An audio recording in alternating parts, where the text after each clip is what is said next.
కనుకనే చిన్ముద్ర పట్టుకుని ఉన్న దక్షిణామూర్తులు ఇస్తాం. ఇలాంటి దక్షిణామూర్తికి ఒకసారి బుద్ధి పుట్టిందట.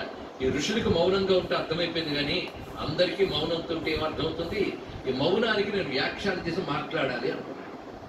మాట్లాడంటే మర్రి చెట్టు కింద కూర్చుంటే లాభం ఏముంది, దీనికి బయటకు వద్దాం అనుకున్నాడు.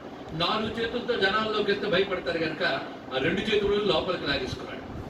కుర్రవాడిగానే ఉన్నాడు, కుర్రదనం పోలే, కుర్రవాడిగా ఉన్నాడు. పై 2 చేతులు లోపలికి లాగేసుకున్నాడు. చిన్ముద్ర పుస్తకం పట్టుకున్నాడు. మర్రి చెట్టు నుంచి బయటకు వచ్చి వ్యాఖ్యానం చేశాడు. ఆ స్వరూపం పేరు ఆదిశంకర భగవత్పాదుడు.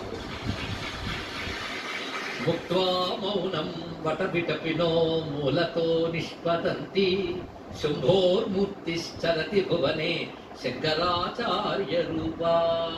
అందుకే శంకరాచార్య దక్షిణామూర్తి బాగా అర్థమయ్యి దక్షిణామూర్తి గురించి ఎన్ని విషయాలు చెప్పాడు. మౌన వ్యాఖ్య ప్రకటిత పరబ్రహ్మతత్వం యువానం వర్షిష్టాంతే వసఋషిగణై ఆవృతం బ్రహ్మనిష్టై ఆచార్యేంద్రం కనకనిత చిన్ముద్రమానందమూర్తిం స్వాత్మారామం ముదిత వదనం దక్షిణామూర్తి మీరే. మీరేమి చెప్పినా నాకు అర్థం కావట్లేదండి, తెలివి లేదండి, జ్ఞానం లేదండి, జ్ఞానం రావాలని కోరిక కూడా లేదండి అంటే రోజుకోసారి దక్షిణామూర్తి దండం పెడుతూ ఉంటే క్రమంగా జ్ఞానం వస్తుంది.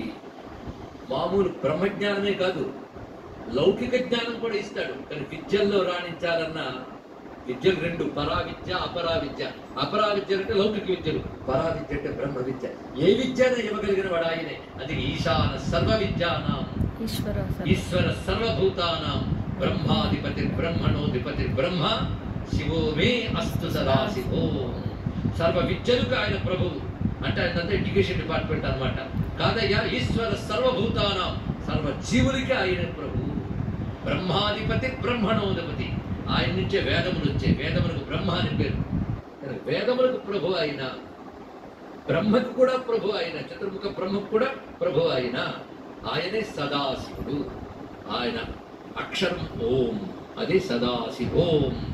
ఈశాన సర్వ విద్యానాం ఈశ్వర సర్వభూతానాం బ్రహ్మాధిపతి బ్రహ్మణోధిపతి బ్రహ్మ అని పరబ్రహ్మ. అస్తు సదాశివోం. అటువంటి శివునికి నమస్కారం అన్నారు. ఈ దక్షిణామూర్తి స్వరూపం ఏది బాగుంది? ఇందులో మృత్యుంజయుడు బాగున్నాడు, దక్షిణామూర్తి బాగున్నాడు. 2 బాగున్నాయి కదా. నిన్న మొన్న చెప్పినవి బాగలేవా? అన్నీ కలిపి మా శివుడే కనుక ఇన్ని మూర్తులుగా నన్ను అనుగ్రహించు అంటే చాలు. ఏ మూర్తిగా రావాలో ఆ మూర్తిగా ఆయన వస్తాడు. ఇక్కడ అలా వచ్చాడు. దక్షిణామూర్తిని తలంచుకున్నాక ఇంకెవరిని తలంచుకుంటే మంచిదో.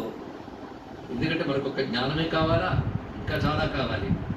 మన అవసరాలు ఎన్నున్నాయో భగవంతుడు రూపాలు ఎన్నున్నాయి తెలుసుకోండి. రేపు ఎన్ని రూపాలతో రాబోతున్నాడు, ఎల్లుండి ఎన్ని రూపాలు రాబోతున్నాడు. ఈ 2 రోజులు మనకి మిగిలే. రేపు ఇంకా శివుని యొక్క మిగిలిన రూపాన్ని సాక్షాత్కరింపజేసుకుందాం. శివ సాక్షాత్కారాన్ని పొందుదాం. స్వస్తి.